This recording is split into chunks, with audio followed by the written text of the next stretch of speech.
Hi everyone, I'm Paige Niedringhaus, a digital marketer turned full-stack software engineer with a focus on front-end web development. I've been building beautiful, performant, and functional sites for large organizations like the Home Depot for almost 5 years now. You'll be amazed at the amount of ground that we're going to cover in this course because enterprise React apps aren't just built once and you're done. No. They require regular maintenance and upgrades to keep running their best for years to come. This course will have us updating a site from classes to hooks, adding automated tests, integrating design libraries, and more to bring it up to the high standards of today's modern React apps with strategic, organized, and easily repeatable processes. By the end of this course, you'll have the skills and confidence to pick up or build any React-based project, maintain and improve it in many ways, from tooling to testing to hooks, and leave it better than when you found it. This course is split into 10 modules chock full of content. Our first few modules will introduce the app that we'll be improving over the life of this course, and we'll deep dive with examples into the most commonly used React hooks, discussing exactly what problems hooks aim to solve, exploring how they work, and comparing them to their class-based code equivalents.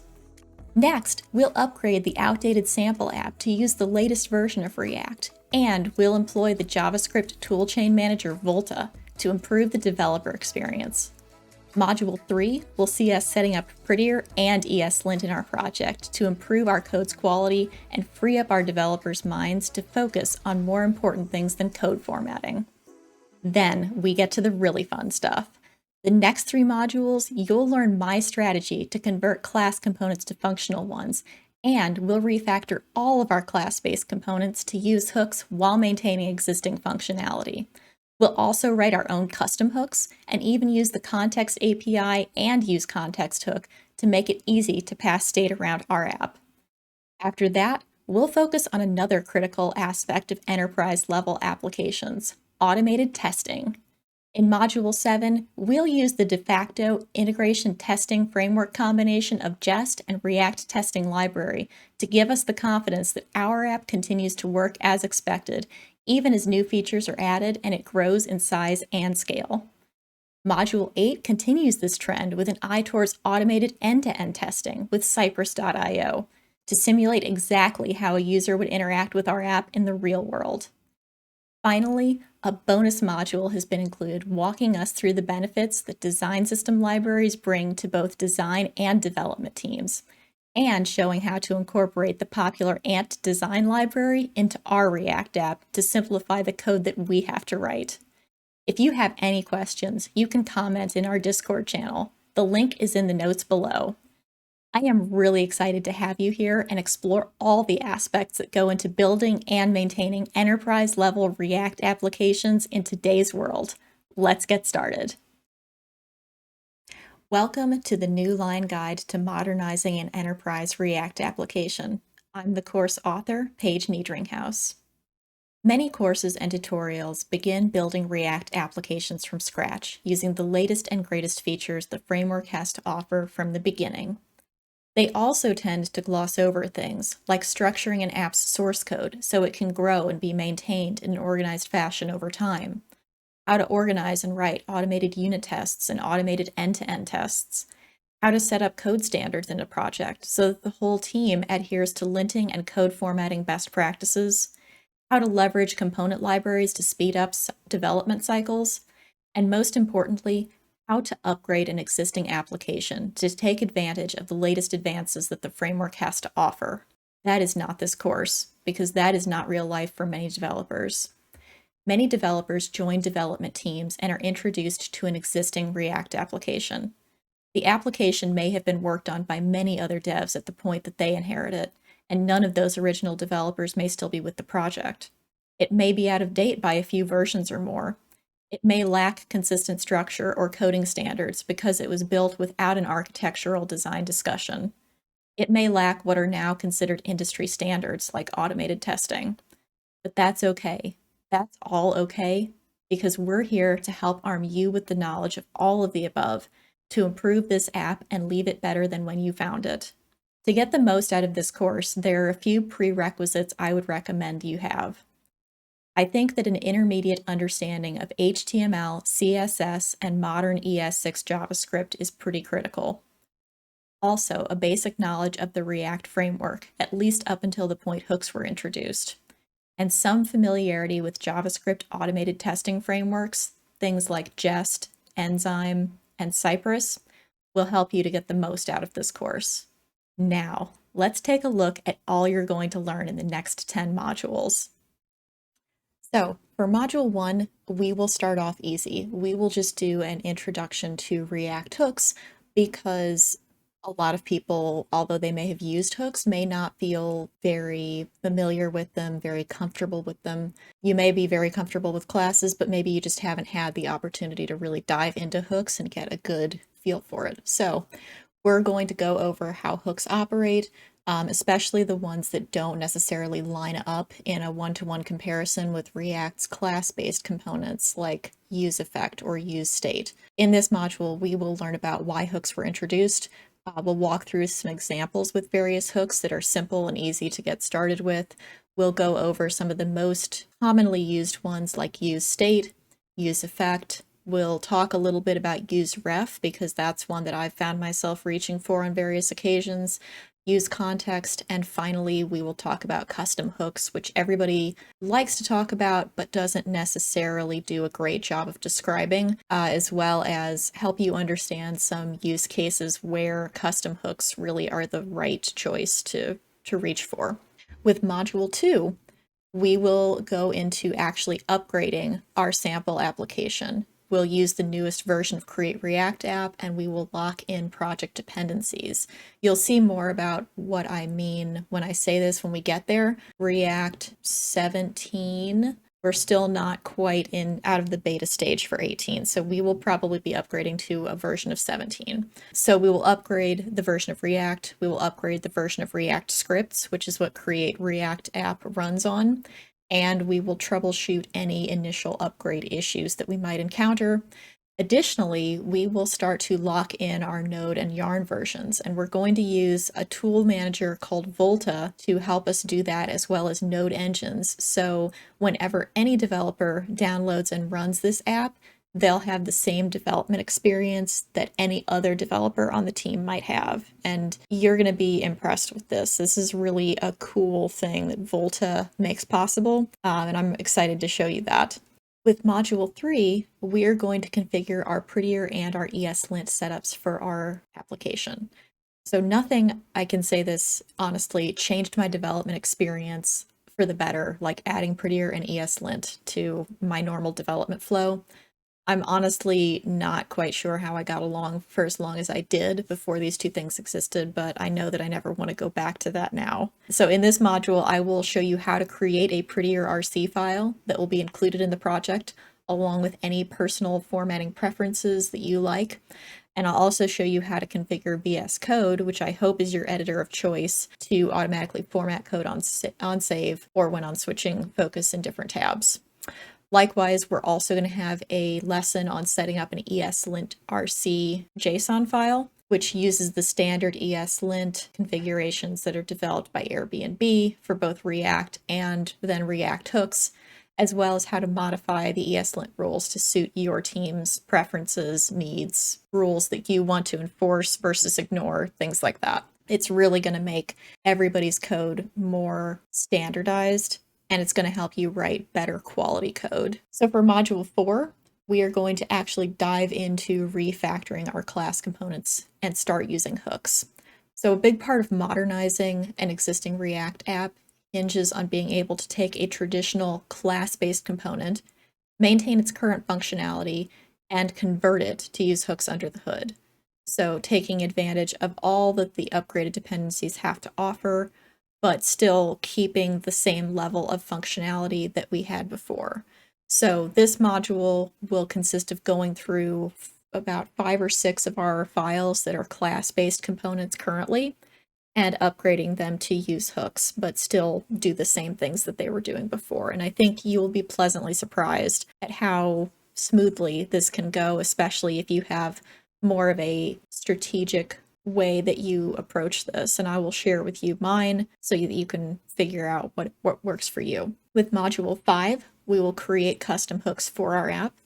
So custom hooks are a key change that comes with the React upgrade, and it's time to make a few that will support this application. So for this module, we will be looking at some places in our app where maybe code is duplicated or it is more complicated than it probably needs to be inside of a particular component. And then we will pull that logic out, put it into custom hooks, and share it in the way that we need to so that all of the application pieces that need that info can get it. And with module 6, we will build onto that and we will start using the context API and the use context hook to make state access within our application easier. So we don't necessarily need a global state management library for this size of an application. Redux is the one that probably comes to mind. Recoil is another new one that Facebook introduced not that long ago. And there are still definite benefits that we can use with React's built-in state passing mechanism, not state management, but state passing mechanism, which is called context.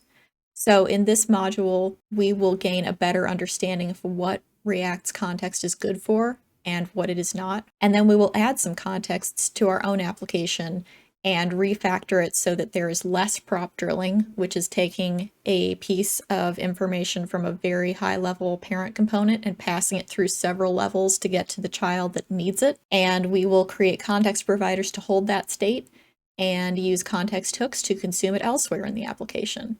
We'll also learn how not just to pass state, but also functions that update that state in the parent component from a child component's actions. And you'll see more what I mean when we get to it. That was always one of the things that kind of tripped me up as I was learning about context. And so I really want to point that out to you so that you understand how to tackle it when it becomes necessary. So in module 7, we start getting into testing at this phase. Automated integration testing with Jest and React testing library.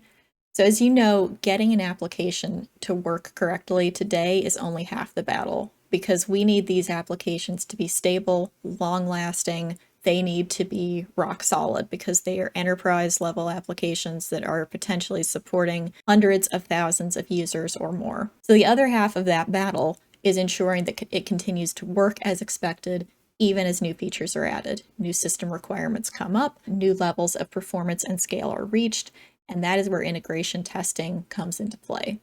So these lessons, we will discuss the automated testing benefits and why React Testing Library and Jest have become the de facto unit and integration testing frameworks of choice.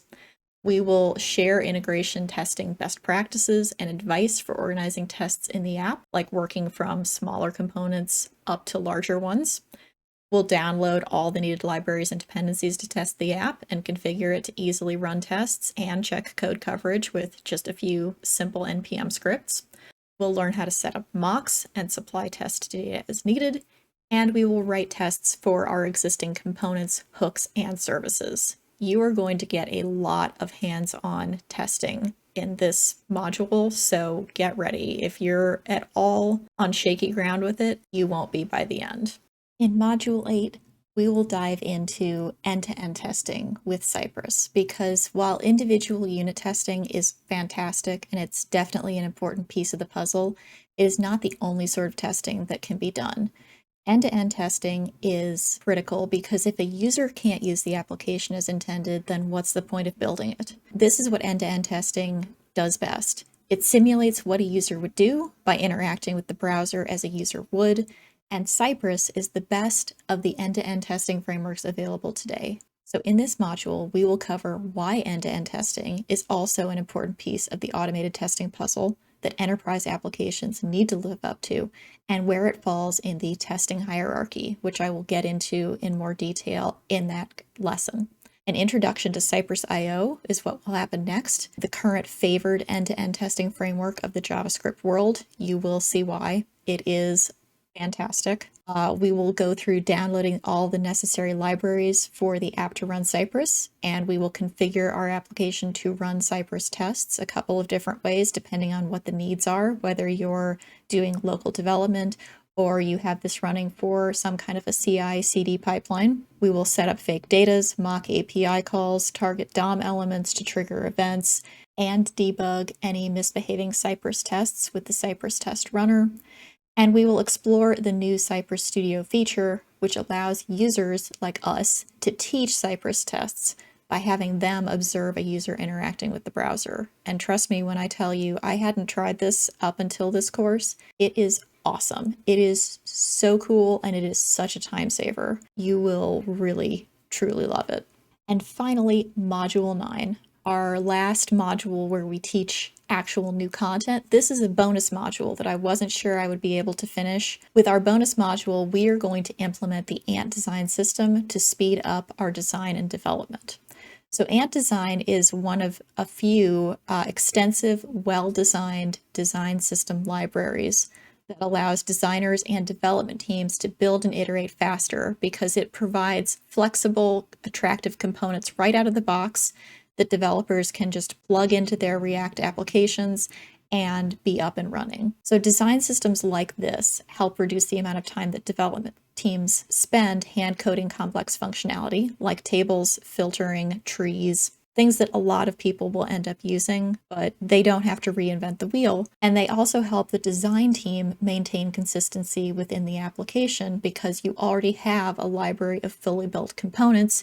You just need to plug them together almost like Legos and you're ready to go. So this bonus module will introduce design systems and we'll discuss some of the benefits that they can provide to designers, developers, and larger organizations. We'll look at some of the more popular ones, including Ant Design, and then we will add Ant Design to our application and identify some components that would benefit from being switched out with the Ant Design versions. So we'll work from the more simple components, things like buttons, inputs, and the like, and up to the more complex ones that utilize the Ant documentation to understand how. So it'll be a good learning experience because while Ant Design is extremely powerful, it's not always the easiest thing to get started with. So you will now know how to integrate as well as how to strategically start swapping out things that you need that you may have previously built with the Ant Design version.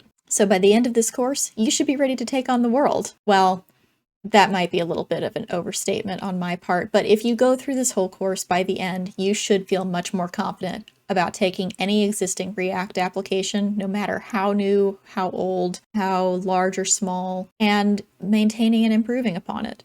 You should feel confident that you can set up project configurations, you can use hooks, you can write tests. You can basically quickly get up to speed with any React-based code that you might encounter. And as React is the most popular JavaScript UI framework currently available, this will make you an asset to almost any development team. So now we're going to get into some of the course downloads, code examples, and local development requirements that I recommend as we're going through this course. So as I may have previously said, this course is going to focus on an already functioning React application, but it is built using a very outdated version of Create React App. I believe that it is version 1 dot something. We're up to version 4 or 5 now in Create React App, so this is definitely back there. So to run this application locally, you will need a relatively recent version of Node.js installed on your machine. I would recommend anything that is Node.js 12 or above, which you can download right here at the node.js.org. Just go ahead and grab whatever OS you are running and download that if you haven't already. That will also automatically install NPM, which is the second requirement. So NPM or its Yarn equivalent. Yarn is just another package manager if you're not very familiar with it. So as I said here, NPM is installed automatically when Node.js is downloaded, but I'll be using Yarn throughout this course because it's a bit newer, it's a bit faster. They're very interchangeable though, so whichever you feel most comfortable using, I'll try to give examples and command line commands for both. But if you want to download Yarn and haven't already, I am using the classic Yarn 1, not Yarn 2. So you can download it here at classic.yarnpkg.com. Go ahead and grab that. The project source code, which you can download right here. If you just click this button, I have already downloaded it, but it is coming in a zip file, and then you can unzip it and open it up on your local machine. You will need a code editor or an IDE, an integrated development editor of your choice. I hope that you're using Visual Studio Code, which is my favorite. It's free, it's easy to use. I have some plugins that I like to use with it from the VS Code Marketplace, so I will be showing how to get set up with those, and I would encourage you to use it as well to get the most out of this course. You can download it from code.visualstudio.com and just find the OS download for your particular platform. And the last thing that you will need is a command line terminal like iTerm2 for Mac OS users or Windows Terminal for Windows users. So VS Code has a built-in terminal that works very well, which is what I prefer to use, but for those few times where you do need a separate command line integration tool, iTerm2 is typically what I go for. And you can get that for free at iterm2.com. So go ahead and download something like that if you don't already have an editor. Okay, so I think now we are ready to get started. So you've downloaded all of the dependencies that I listed above. You have downloaded and unzipped the source code, which I have another link to right here. So it is time to open up the first version of Hardware Handler in your IDE of choice. So now that we have Hardware Handler open, let's talk a little bit about what you will see in here. We have both a client and a server folder here. Since this course is focused almost exclusively on modernizing a React web app on the front end, I just spun up a very simple backend server that's filled with dummy data. So if we open this up, we see this db.org.json file. That is where all of our information that will populate into our application lives. So you don't really need to deal with that. Just know that that is acting as our backend so that we don't have to have a fully fledged Express application running back there. So that's about all that's contained in the server folder at initial download time. But once the app starts up, you'll have a local file named db.json, which we can also see right here. That will be created within the server folder, and the data in db.json file is changed via the app. So for example, when new products are added to the app or products are removed from our checkout, which you'll see shortly, this is where that happens.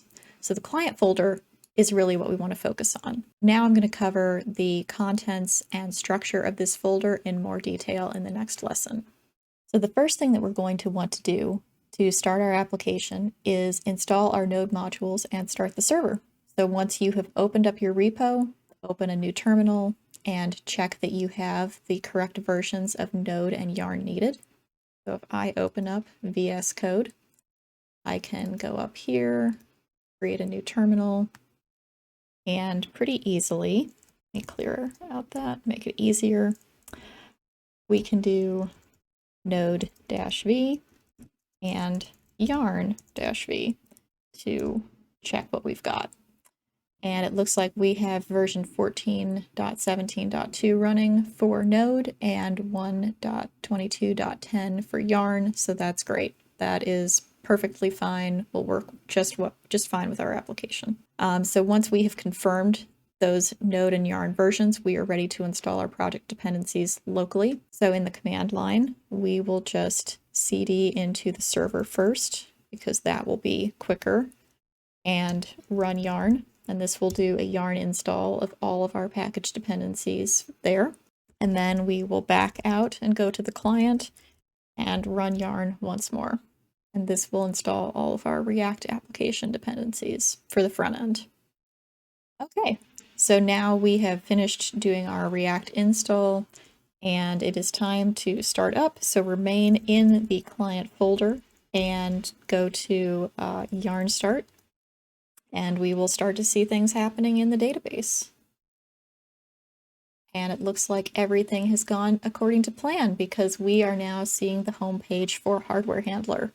So that's awesome. This is exactly what you want to see. We have links to our various other pages, my products, add new products, the checkout, all this good stuff. So we are up and running and we're ready for our next lesson. So in the following lesson, we will walk through what Hardware Handler can do and how it's structured under the hood. I will see you then. Before diving into how Hardware Handler is built, let's take a quick tour through the application itself. This application is a sample React app built to help product managers within retail companies manage their product assortments, which are sent to retail stores to sell to customers. Okay, now that we have Hardware Handler up and running, we are going to talk a little bit about how it works currently and how it is structured under the hood.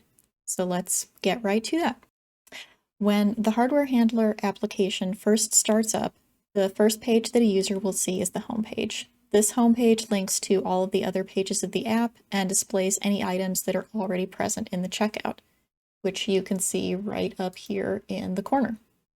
These pages are where a product manager in this theoretical application of ours would actually go about the business of reviewing products, adding new ones to the assortment that they manage, and looking at the list they intend to potentially ship to the stores that they are helping to supply.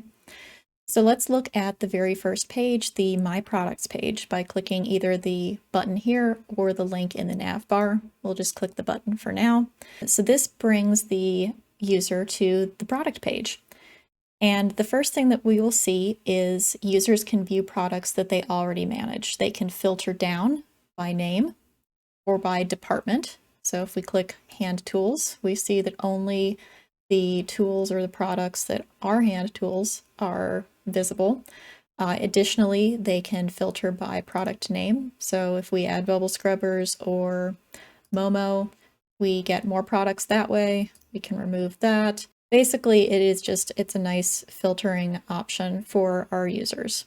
Unlike a typical e-commerce site though, once they have added the product once to their checkout, like this, they will see an error if they try to add it a second time. And the reasoning behind this is that typically there is more than one connected system that a product manager would be using to keep track of the products they were sending to stores. And that would be outside of the scope of this course. So they would be responsible for coordinating all the details to get the products into the stores in that downstream system. That would be where they would do things like pricing, the size of the products that they were placing in the stores, and how many products exactly they would be shipping. So that's why they only had the option to potentially pick once and put it into their checkout. And we can see up here that every time they add something, there's a little success or error message, as well as the checkout count gets updated. So add that. We will see that now they have 3 items in their checkout. So let's move on to the Add New Products tab. So this is a page where a product manager can add new products to the list of products that they manage.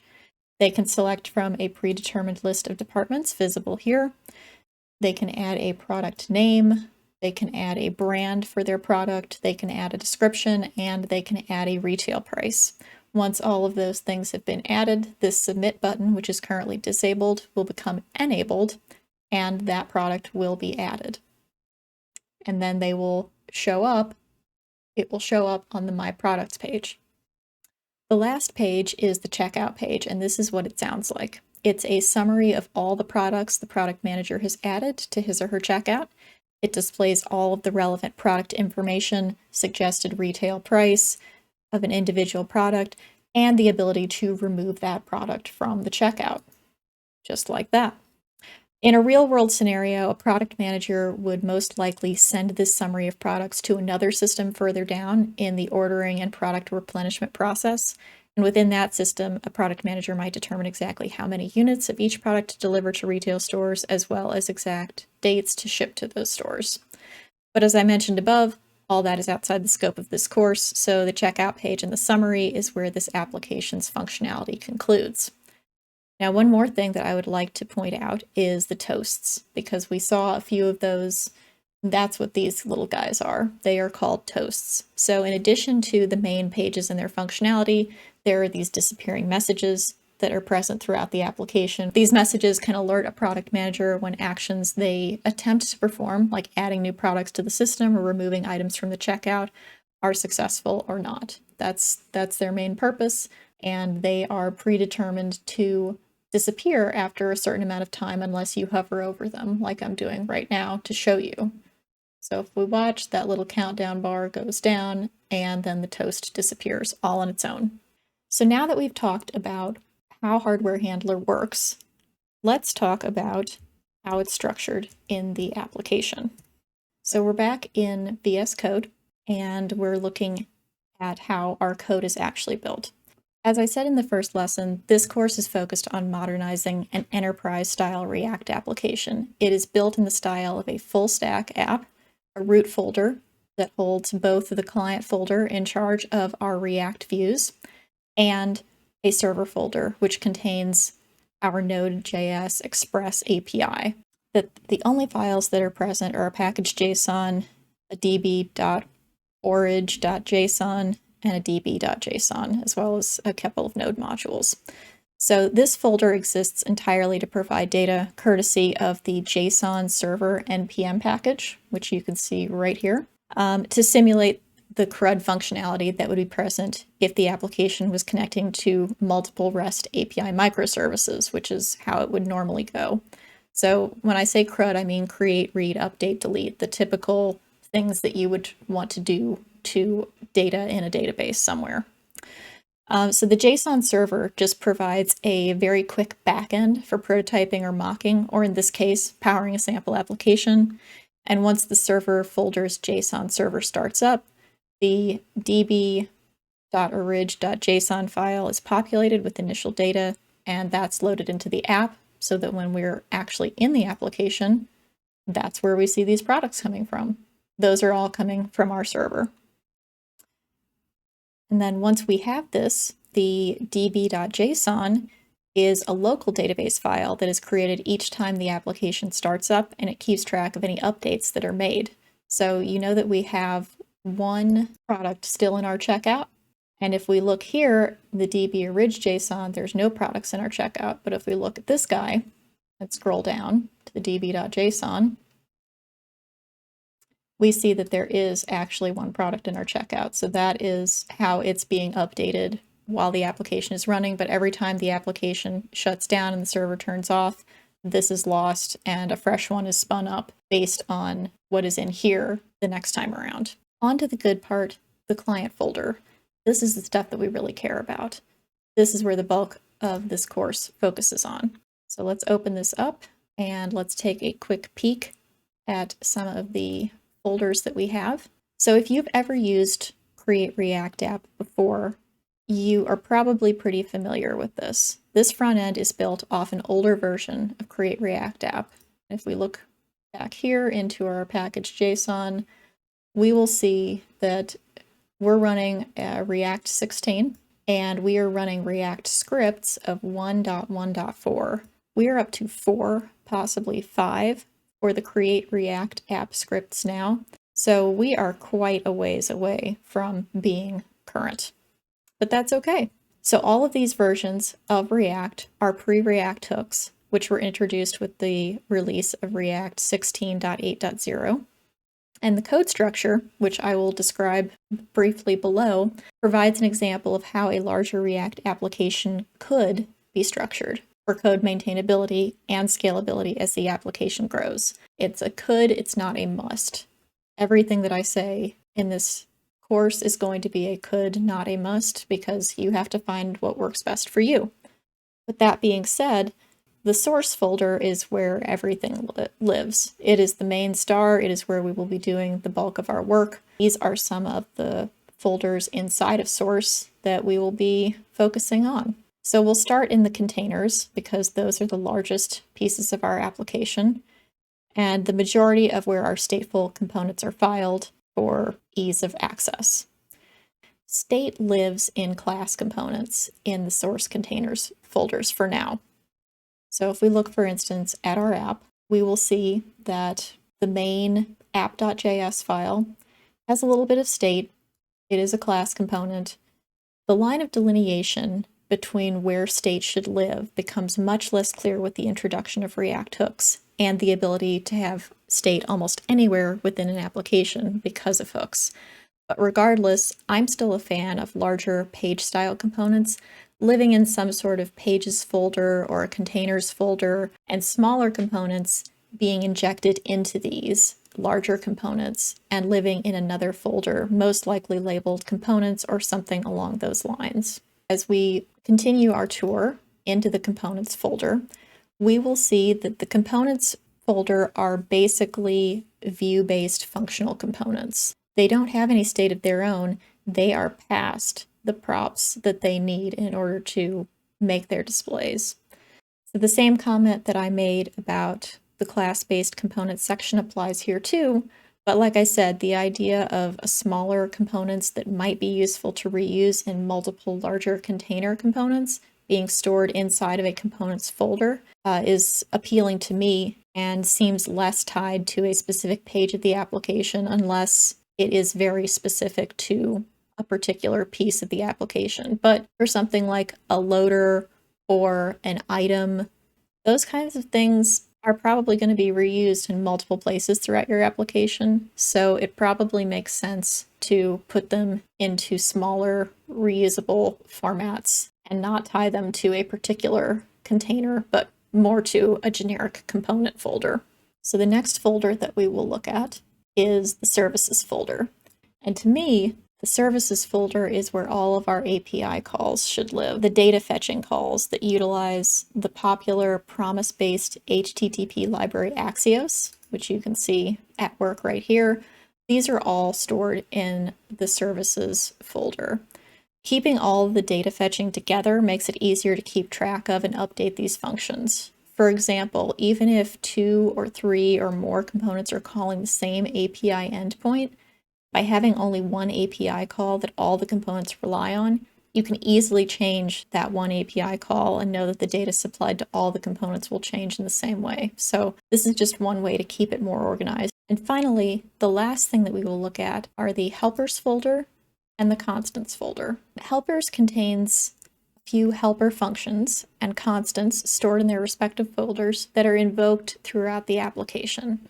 So the helpers folder has plain JavaScript functions that have no JSX or React specific data. An example might be a function that takes in a number and formats it to be displayed like a USD. Constants serve a similar purpose. They are typically strings to indicate that something like a message that might be referenced or checked in multiple places throughout the application. So instead of retyping and potentially mistyping the same string in multiple locations, like to check if a particular error message is returned from an API call, the constant for that API call can be subbed in, ensuring it will be exactly the same in any and all locations it's used. So as we go through the process of refactoring this app and upgrading it, I'll go into more detail for each particular folder and the files housed within it. We'll also add a few more folders to organize new things like custom hooks, contexts, tests, and more. So get ready, but this is a good starting point and a good basis for how you might want to organize a React application as it grows and gets bigger and more complicated. This has worked out pretty well for me in my experience. So now that we have talked about what is in this application and how it is built, let's talk about what is not included. There is no Redux. It is overkill here. Redux isn't included because it is unnecessary, and the argument could be made it's unnecessary for many React applications it's been introduced to. Furthermore, trying to keep track of both React and Redux can muddy the waters of what's being supplied by React versus Redux, which introduces a level of complexity that won't enhance this course. With the introduction of hooks, with the introduction of the context API and its more versatile use cases, Redux just isn't necessary. So additionally, there is no Sass, there is no less for the CSS styling. Because this application is written with such an old version of Create React App, a version so old that Sass cannot easily be set up, the styling is written with vanilla CSS. In a true production app, this would almost certainly be supplemented with less Sass, CSS, and JS. You choose yours, maybe Tailwind or Bootstrap even, but for simplicity and to focus more on the React part of modernizing this app, vanilla CSS suffices, and it separates the JavaScript code's logic from the app styling. So this should make understanding and refactoring things a little bit easier. There is no TypeScript. TypeScript is a superset of the JavaScript language, and while it's gaining popularity and widespread amongst the JavaScript community for its type checking capabilities, it will not be included in this course. For this course to be accessible to the widest amount of developers, I'm using vanilla JavaScript instead. If you'd like to learn more about using TypeScript, Newline offers a lot of other courses that are really great to help you get started. So now the big question is, what's next? React hooks are next. A big piece of this course is about how to upgrade a React application to use the latest the React framework has to offer, and that means React hooks. So that's what we'll get familiar with. So before we start upgrading the sample apps files, I'm going to introduce you to hooks in a friendlier manner and give some simpler examples of how they work for anyone who wants a refresher and wants to just play around. Then we'll dive into our project and start refactoring file by file to transform these class-based components into functional hooks-based components. I'll see you there.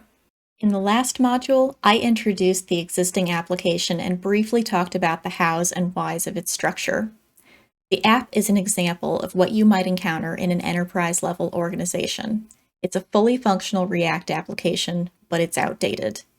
Even though it's using the Create React App framework, which is designed to make it easy to take advantage of the improvements in React, it has not kept up with the new releases as they've come along, the most obvious one being React hooks. Time to upgrade and reap the many benefits that hooks bring to the React framework. The most notable being that hooks let you use more of React's features without classes, which in my opinion makes the code easier to read and write. In this module, we'll take a look at React hooks, the biggest fundamental change to happen to React since its inception, to better understand the whys and hows of the hooks that you'll use and see the most frequently in the wild. We'll cover why hooks, what benefits do they bring to React, why should I even bother upgrading? We'll also look at the most commonly used React hooks, useState, useEffect, useRef, useContext, and of course, custom hooks. Conceptually, React components have always been closer to functions. The React team freely admits this. But before hooks arrived, these functional components, while more in line with the spirit of React, had limitations, most notably an inability to have their own state. Before React 16.8 was released, in order to handle state, or features like lifecycle methods, component did mount, component will update, etc., within React, the component utilizing these things had to be class-based. And so, we had the stateful class-based components that were responsible for fetching data and keeping track of state, often referred to as container components. And the stateless functional components responsible for receiving data from those class components and displaying it were known as presentational components. React hooks turned that idea on its head, and with good reason. This lesson will dive into why hooks were introduced to React to help us better understand the problems hooks are designed to solve while building applications. So the first question to ask yourself is, why hooks? Why go to the trouble of basically changing the way that we have been building React up until this point? You know, class components seem to have done relatively well for us, so why should I even bother? And the motivation is it's multifaceted, but as the React docs themselves put it, the motivation behind hooks was to solve a wide variety of seemingly unconnected problems in React that we've encountered over 5 years of writing and maintaining tens of thousands of components. This was from the React team themselves. This was from Facebook saying, hey, we've found some issues which people talk about pretty regularly, or talked about, I should say, pretty regularly on Stack Overflow, on GitHub issues. There were pain points with React. There still are pain points with React, but it's continuing to improve. So although there are no plans to remove classes from React, backwards compatibility has been important from day one, and for that we are all grateful. Hooks provide a more direct API to React concepts that you're probably already familiar with. Props, state, context, refs, lifecycles. Those things that you already know and use in one way or another, regardless of if you're using hooks or if you're using class components. So if you reread that quote from above, you might think to yourself, problems? What sorts of unconnected problems is the React team referring to? Well, you've probably encountered some of these problems when you stop and think about it if you've been working with React for any length of time. Problems might include things like complex components that become hard to understand. As stateful components grow more complex, lifecycle methods that started out rather simple become unmanageable messes of stateful logic and side effects. And when I talk about side effects in React, I am referring to any function that modifies a variable, a state, or data that is outside of the scope of the current function that's being executed. This is also known as an impure function if you are familiar with functional programming concepts. To put that into an example, if a function modifies a global variable, it's considered a side effect. If it makes a network call, that's also a side effect. Data fetching is a side effect in React, which explains why we see references to side effects in React most often with lifecycle methods and now with the useEffect hook, now that hooks have come into vogue. That's what I mean when I talk about side effects. So it's not uncommon for a component fetching data inside of a component did mount method to also contain unrelated logic that maybe sets up event listeners or references to DOM nodes. Likewise, in the component will unmount, a completely separate method, it would be responsible for cleanup of the same event listeners when the component unmounts. Mutually related code that changes together gets split apart, but unrelated code ends up jammed together because of these lifecycle methods that we have to follow with class-based components. This is a recipe for bugs. It's a recipe for inconsistency. This just makes it harder to understand what is this component actually doing, or what are all of the things that it's doing. So hooks let you split one large stateful component into smaller functions based on what pieces are related, rather than forcing a split based on lifecycle methods. This is a huge, huge improvement, and you're going to see as we get into examples and we start doing our own refactoring, just how much simpler this makes some things with React. Another issue that a lot of people have brought up is that classes are confusing to both people and machines. Classes, which are relatively new to JavaScript as a language, are a barrier to learning React. Even though they've been around since ES6, which was introduced back in 2015, I haven't seen them widely used in the JavaScript community outside of React. With classes, things like how the this keyword works in JavaScript is important to understand. Remembering to bind event handlers has to happen. And while people might well understand props, state, and the top-down unidirectional data flow of React, they can still struggle with wrapping their head around classes. Even experienced developers have problems with classes sometimes. And even the distinction about when to use function-based components or class-based components could lead to disagreements between experienced developers. On top of it all, React is committed to staying relevant with the other options available today, like Vue, Angular, Svelte, and the team found that class-based components can encourage unintentional patterns. The code doesn't minify so well, and it makes hot reloading, which is one of my favorite benefits of React, flaky and unreliable. Whereas hooks let you use more of React's features without classes. Hooks embrace functions while still providing a good development experience that doesn't require you be a functional programming or reactive programming master. That is the main thing, is that hooks are easier to use once you start to understand how they're supposed to be used. So the last thing that a lot of people pointed to when they were talking about why hooks is it's hard to reuse stateful logic between components when you're talking about class-based components. Before hooks, React didn't offer a straightforward way to have reusable behavior within a component. Even though both a component did mount and a component should update method might call the same API endpoint at different times, there was no good way to prevent duplicating that same code for each lifecycle method. So the principle of dry code or do not repeat yourself was being violated even within the same component. Patterns like render props and higher order components attempted to solve this, but they might require restructuring components, and they tend to make the code harder to follow. To the React core team, this indicated an underlying problem. React needed a better primitive for sharing stateful logic. So hooks introduces the ability to extract stateful logic from a component so it can be tested independently and reused without changing your component hierarchy. This makes it easier to share hooks among many components within a project or even within the larger development community. So now that we've talked a little bit about why hooks, let's talk about some of the rules of hooks and the problems that they aim to solve. So if these rules are violated, don't worry, you will know immediately. Your console and your browser will light up with errors and the app will probably break while you're doing local development when this happens.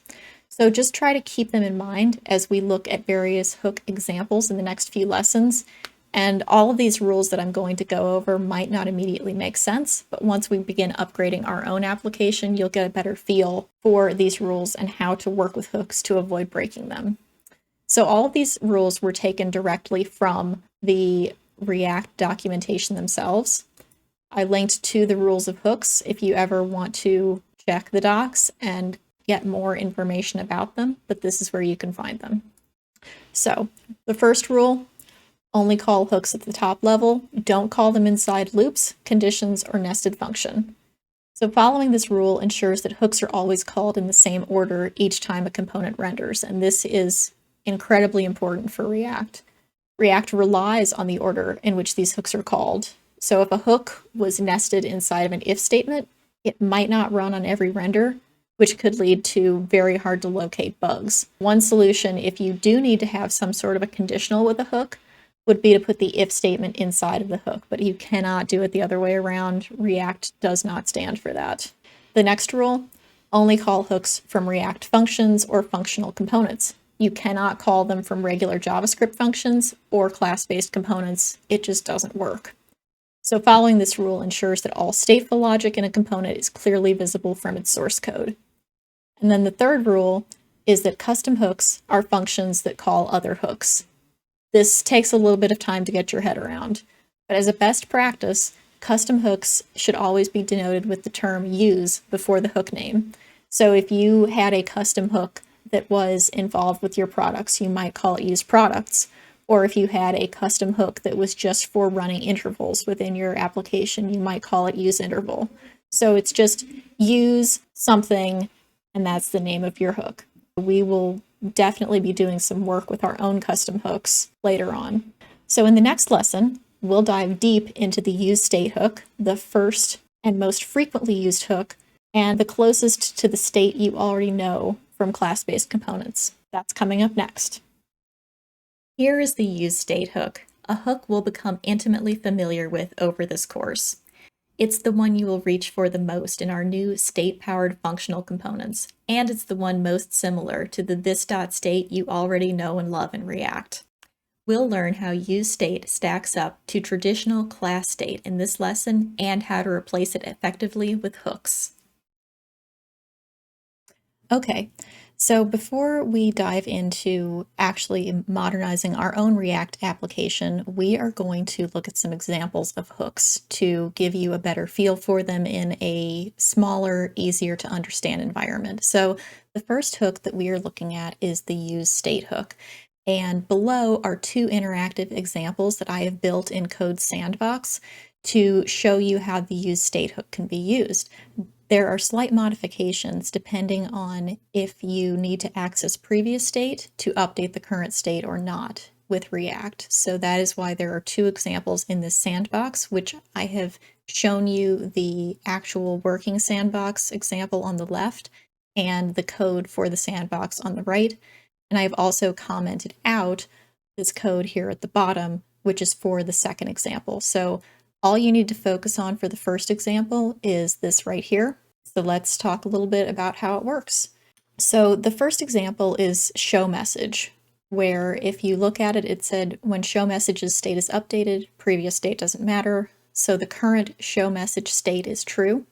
And then when show message is true, you see this particular line. And then when we click hide, when it's false, you don't see it. So the show message state is now turned to false. So that is basically what this top example does, and that is what this code over here does. So the top example does not depend on previous state. State of show message is updated from true to false, and the message displayed in the JSX goes from when it's true, you see me, to when it's false, you don't. So let's break down each part of this first example and compare it to its class-based equivalent. We'll look at declaring state, and then reading state, and finally updating state with useState. Declaring the show message state with useState. So with the useState hook, it returns a pair, the current state value and the function that lets you update it, which is why when you look over at our example code, we have show message and we have set show message returned as an array in JavaScript. So one thing that I would like to point out, similarly to how React custom hooks should all be use something something, it is a best practice to name the function that you are using to update your piece of state as set XYZ. So if we have show message as our piece of state, our Boolean, we want set show message to be the updating function. Or another example that I give up here is if your variable is called isOnline, your matching function to update that variable would be set isOnline. So it's just a best practice, an easier way to keep track of state variables and their setting functions. So you can call this function from an event handler or from somewhere else. This hook is very similar to what you would see in a classic React class-based component. That would be something like this.state.showMessage and this.setState in a class, except you get them as an array, destructured pair, and this type of useState doesn't merge old and new state together like a classic this.setState does. Be aware that that is how state in React functional components works. If we were looking at a class-based component of this same example, initializing the state would look something like this. We would declare our class component at the top, we would have our constructor with our props, and then we would have this.state and our show message true state, and then the rest of our code would go beneath this. The equivalent code in a functional React component that is using the setState hook looks like this. We import useState from React, or you could use react.useState, but I prefer to destructure them whenever possible. We declare our const app, which is the same as any other functional component in React, hooks or no. And then we have our constant of show message and set show message, the way that it is updated, and then useState and its initialized value, which it starts out as true. Since there is no this in functional components, nothing can be assigned or read from this.state, so instead, the useState hook is directly called inside of this component. Calling useState declares a state variable. Our variable is named showMessage, but it could be named whatever you want. Waffle, location, whatever makes sense for that particular variable. So this is a way to preserve some values between the function calls. useState is a new way to use the exact same capabilities that this.state provides in a class. Normally, variables disappear when the function exits in JavaScript, but state variables are preserved by React. The only argument the useState hook needs is the initial state, true in this case, and unlike with classes, the state doesn't have to be an object. It can be a number, a string, a Boolean, whatever you need. But in our example, we only need a Boolean to determine if the user should see one message versus another in the DOM. So the initial state is set to true for show message variable. If we wanted to store two different values in state, we would call useState twice and declare two different pairs of state. So for example, if we wanted to have one called isOnline, we would declare it in the very same fashion that we declare our first useState.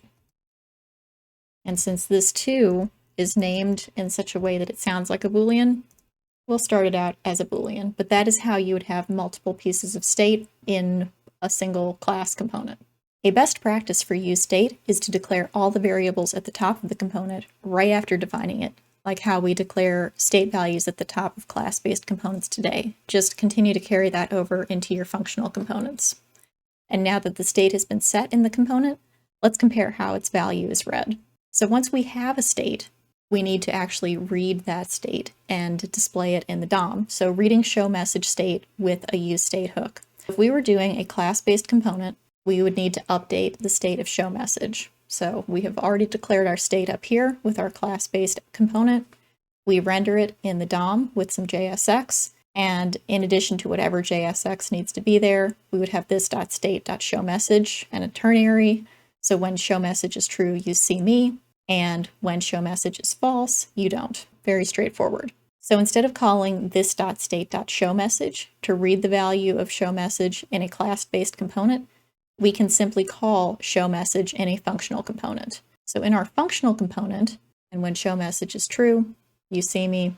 When it's false, you don't. While displaying the value in this example of a class-based component doesn't seem like that much more code, when you have many state variables being displayed in a single component, it can be much harder to decipher what all is going on in this component. Having to not deal with this.state or destructure it at the beginning of a particular component, it saves you a lot of typing. So of course, the next thing we need to do is update, because that's the last but certainly not the least. But updating state no longer involves us calling this.setState to update show message. So in our class-based component, we would have a button that would render an on-click, and it would set the state of show message to false.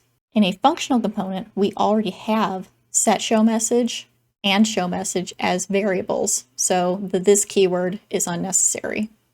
And in this example of the button, we just see set show message false. Much more compact, much easier to decipher.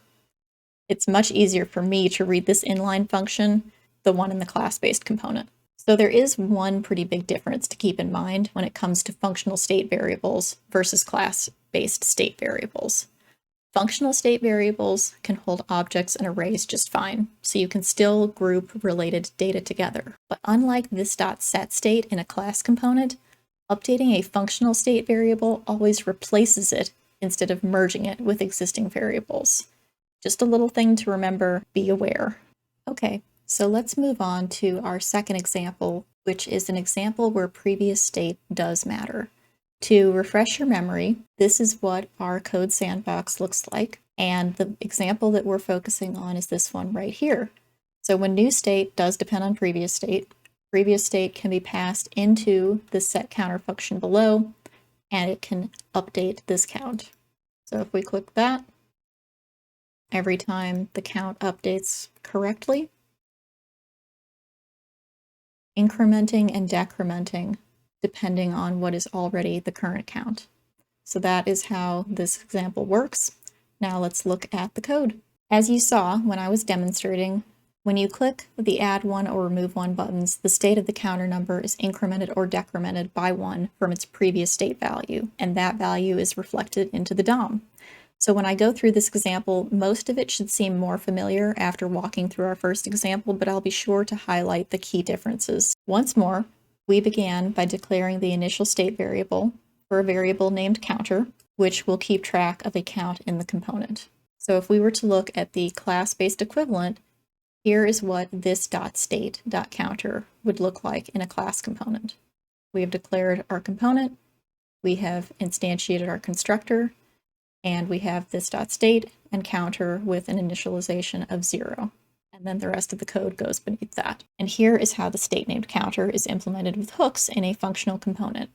You can see that I still have show message from the first example above, and now I have a second variable with counter and set counter, which will update counter.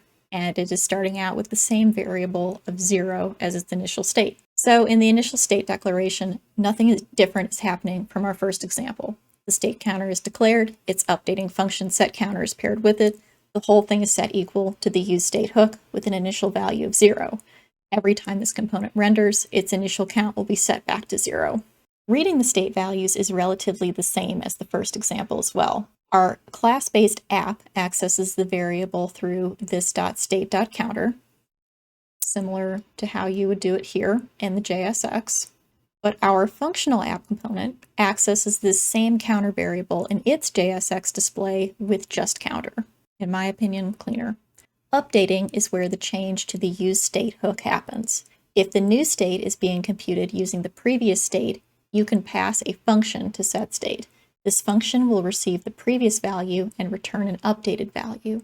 If you look at the two buttons from the example, the setCounter function takes in a variable named prevCounter right here, and it adds or subtracts 1 from it. PrevCounter isn't explicitly defined anywhere in our code, but you can imagine it being very similar to prevState or prevProps in class-based components. It works very much the same way. So the class-based component updating state is more readable when the functions handling the updates to the this.state.counter are attached to the button's click handlers. So if we look at this class component, I named these functions remove1 and add1 for this example, but we have this.setState, we have the value, and then we have prevState.value -1 or prevState.value +1. And then we attach those two functions to our click handlers in here. We don't attach them inline. But in the functional component, I can make the update to counter value an inline function, and it's still fairly straightforward and easy to read. So if we look at our example either here or in our code, right in line in our button, we have our onClick declared, we have setCounter, which takes in prevCounter, and then it is just prevCounter -1 or prevCounter +1. No additional function needed. So when you look at this functional example with hooks, you start to really see the benefits that hooks can bring to your components. The syntax is cleaner, there's a little bit less code to write, and it's easier to understand, at least in my opinion. So I do want to point out that referencing previous state to update current state is a lesser known capability that useState has. I wanted to be sure to mention it clearly so that you're aware of it. If you want to learn more about it, I've got a link to the official React docs, and they are a good place to dive deeper. So if you want to merge old state with new state in functional components, if you want to replicate the behavior of setState, you can do so by combining the function updater form with the object spread syntax or object.assign. Either one of those works. So if you wanted to use the spread operator, which is usually my preferred method, you would take setState, previous state, and then you would spread in all the values of previous state and spread in all of the updated values, which would override any values within previous state that they needed to, while not touching the rest. Or if you prefer to use object.assign, you can do so where you declare your new object, and then you pass in your previous state and your updated values, and both of them are added to this object. So it's not too bad. It's a workaround. You probably won't need to do it as much as you might think once you start thinking and working with React hooks. So once you see how much easier state handling can be, once state is separated out into multiple variables, and the fact that state is not as seamlessly merged together as it was before will start to matter a whole lot less. So I hope now you feel like you have a pretty fair understanding of the useState hook. We'll see lots of it in the rest of this course, and so you'll have ample time to get comfortable. But for our next lesson, we will take a look at the next most prominent hook introduced with the release of React hooks, useEffect. Introducing the useEffect hook, the second most useful of all the React hooks in my opinion. This lesson will explore how useEffect works as well as how it stacks up against traditional React lifecycle methods. This hook is the hook that performs side effects in functional components. In the introductory lesson of this module, I defined side effects as functions modifying variables outside of their scope. And up to now, only class-based stateful components could cause these sorts of side effects with methods like component did mount and component will update. useEffect allows for these same sorts of actions, making API calls to fetch data, updating the DOM, subscribing to event listeners, but it allows for them with more modularized, fine-grained control than was previously possible. Here is another sample of useEffect code, and you can see that I have the actual code opened up in Code Sandbox over on the right-hand side of the screen, and the working code on the left-hand side so you can see what it actually does. In this example, which we're going to walk through, I've got two ways in which the useEffect hook is most commonly used, which also lets me compare it to how a class-based component might perform these same tasks. So if we look here at our example, right now we see a dog picture, which only updates on page refresh. So every time that I refresh the page, we get a different dog. So this is essentially what component didMount does in class-based components. So the first thing you'll notice about this example is that the adorable dog photo loads on the component render from a free public API named Dog API. So if you'd like to see it, you can post it in here into your browser tab and see more cute pictures of dogs. But this is the API where the information is actually coming from in this async await fetch. So if we refresh the component in the example, like I was showing you before, we see cute new dog photos. So this is what the first useEffect hook in our code is doing, this one right here. So how does useEffect actually work? What does it do? It tells your React component that it needs to do something after render. So React will remember the function you passed and call it later after performing DOM updates. In this effect, we're fetching and setting data, but it could be doing any number of other things. So by placing useEffect inside of the component, it lets you access the image state variable or any props right from that effect. There is no need for a special API to read it. It's already in the function scope. Hooks heavily embrace JavaScript closures and avoid introducing React-specific APIs where JavaScript already provides a good solution.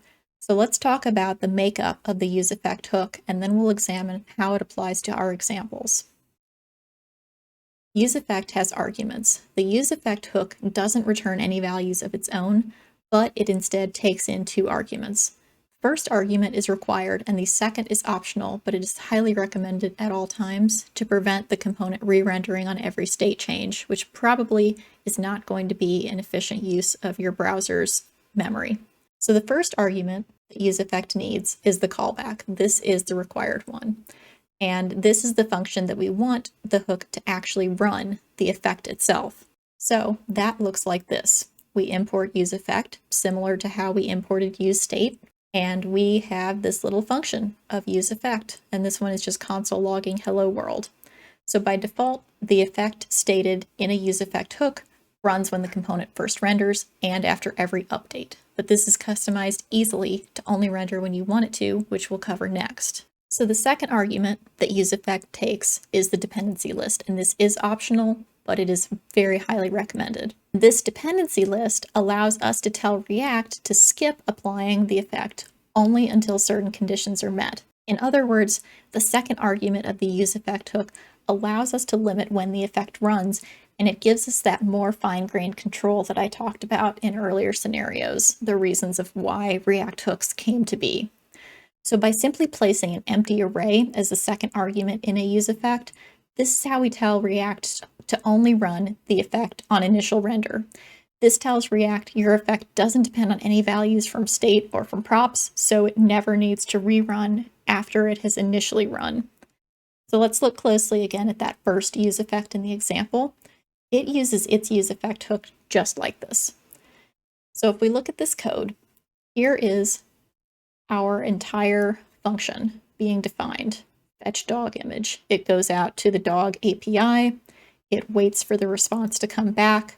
It pulls the message back out from that and then sets our image URL constant to that message. And then we call fetch dog message here. And right here is our dependency array. So let's talk about what's going on in this code.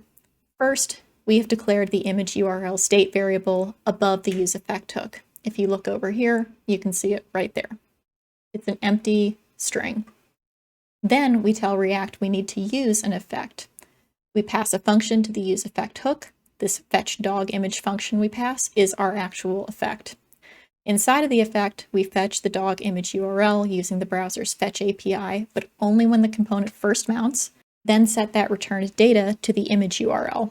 We can read the latest image URL inside of the effect because it's in the scope of our function. So when React renders our component, it will remember the effect that we used and then run our effect after updating the DOM to display that cute dog photo for us after the function returns and updates the image URL state. If I were to do the same thing in a class-based component, it would look something like this code. So here is our component didMount if we were doing this in a class component. Once again, we have declared the image URL up above this using this.setState, and we have our component didMount function. We once again go to the dog API, pull out the message, and then set the state. So I do need to point out, because you are going to run into this, that async await is a little different within useEffect than with lifecycle methods. You'll notice in the examples that I'm showing you, which are both asynchronous and API data fetching actions, that useEffect itself does not contain the async keyword. If you try it this way, you'll see a console error. The long and short answer for avoiding this, straight from the React core team, is making useEffect async encourages race conditions and bugs, so don't do it. The easy solution for doing asynchronous functions directly within useEffect is to create an async function inside of the hook, and then call that function right after creating it. You can create it outside, but it is a prescribed best practice to put it inside of the useEffect so that it's easy to identify and determine where it is, and then this error will be solved. Whenever you need to do some sort of an asynchronous data action with a useEffect, just create a function inside of it and call the function. So that's why you see fetch dog image being declared and then called, or our other one, which we haven't gotten to yet, of get random cat fact being declared and then called. So if the example above was only setting state or doing something else that's not asynchronous and promise-based, the extra action of declaring and then calling fetch dog image wouldn't be needed. The async function internal to the useEffect hook is only needed for asynchronous operations. And with that, it's time to move on to our second useEffect example. This one has different dependencies triggering it to run. The second useEffect that we're going to look at is useEffect when a particular variable changes, like a component did update. So the second useEffect is triggered when you press the button underneath the dog photo loaded on component didMount with the text of flip the switch, right down here. So each time this button is pressed, depending on whether the state variable show cat facts is true or false, either a dog photo or a cat fact will be shown. This second useEffect differs from the first, though, because every time show cat facts is true, the cat fact displayed in the DOM is different. If you press the flip the switch twice more, you'll see the same dog photo when show cat facts is false, but a new cat fact when show cat fact becomes true again. So here we go. Press it.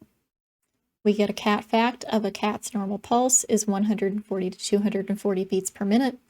We flip back. We still have our great puppy picture. We come again. Cats with long, lean bodies are more likely to be outgoing and more protective and vocal than those with a stocky build. Interesting. Flip back, our puppy is still there. So this is happening because the useEffect responsible for fetching cat facts from the cat fact API has a different dependency array than the first example, which had an empty dependency array. So let's look at our code. So if we look at this useEffect for getting random cat facts, we have declared it the very same way that we declared our fetch dog API. We're going to our cat fact API. We're pulling out our fact and we're setting it. And then we're checking that if show cat facts is true, get a new random cat fact. The thing to note, though, is that inside of our dependency array, we also are watching the show cat facts variable. And every time that changes, this useEffect fires off again. So this example is using a common useEffect performance optimization where you tell React to skip applying an effect if certain values haven't changed between re-renders. Because otherwise, as I mentioned earlier, if there's no dependency array specified, every single time a re-render of the component happens for any reason, this useEffect hook would rerun. And since the show cat facts value is in the dependency array for this hook, every time show cat facts value is changed to true via a click of the flip the switch button, the useEffect hook runs and calls get random cat fact to fetch a new cat fact to display in the DOM. Here's the inline function attached to the button that updates the state of show cat facts in our JSX. So we have our button right here. We have our onClick. We have set show cat facts, which we take in. And we take whatever value of cat facts is currently there and flip it to the opposite. That's one way to handle Boolean values in React. So if other state values change, like image URL, this would not cause this function to rerun because it knows it only needs to update when the value of show cat facts changes. If we included image URL in here as another dependency, then every time image URL updated, it would also cause this function to fire off and the DOM to rerun. So here is what that same action would look like in a React class component. Once again, we have declared catfacts as a state value using this.state. We have declared the showCats Boolean as well. So we have our getRandomCatFact function. It goes out and it does exactly the same thing. What differs though is that we have this component did update with prev props and prev state. So if showCatFacts current state does not match showCatFacts prev state and showCatFacts is true, then getRandomCatFacts fires off. And once again, in the onClick, we set the state of showCatFacts to the opposite of what it was before. So similar, just a little bit more code. So just like with the useEffect function above that relies on the showCatFacts Boolean to be true before it goes and fetches a new catfact to display, this component did update function checks if the state of showCatFacts value differs from its previous value, which it should because it's a Boolean flipping from true to false with the touch of a button. And if the value is both different from its previous value and it's equal to true, component did update will call the function declared above getRandomCatFact. Now imagine for a second that getRandomCatFact isn't the only thing that needs to be triggered when some state or props variable within the component changes.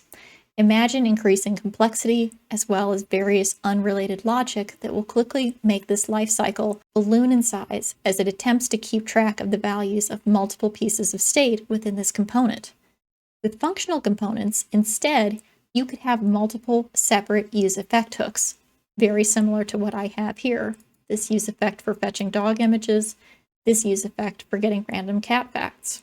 And with separate hooks, each has different independent dependency arrays, so keeping track of values unique to them and only running when the values they care about changes. It might sound like more code at first, more useEffect hooks instead of a single component did update or component did mount, but believe me, being able to separate these pieces of logic out really makes the code easier to write and easier to understand. It just takes a little practice. So useEffect gives the feeling of increased performance. Unlike component did mount or component did update, effects scheduled with useEffect don't block the browser from updating the screen. This makes your app feel more responsive, and the majority of effects don't need to happen synchronously. If they do, there are some more obscure React hooks like useLayoutEffect to help handle those scenarios. I've linked to that in the documentation, and I would encourage you to go check that out. Honestly, I've never had to use it though. Here are some final useEffect hook tips.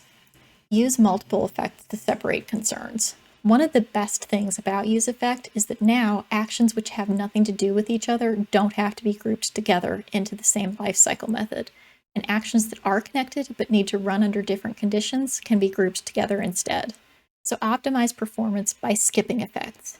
You can tell React to skip applying an effect if certain values haven't changed between re-renders. To do so, pass an array as an optional second argument to useEffect, like we discussed above. If your effect doesn't depend on any values from props or state, an empty array will indicate to only run the effect on component mount. You can even pass more than one argument in that array if multiple things should trigger that useEffect to run. Well done making it through this next lesson. useEffect is not the most intuitive hook to grasp, but once you get the hang of it, you won't want to go back to using lifecycle methods, I assure you. It too is a very, very common hook that will be used in many ways throughout this course as we update our sample application. Now there's a few other hooks worth taking the time to talk through in these lessons before we take advantage of them in our app. The next hook we'll discuss in the following lesson is the useRef hook.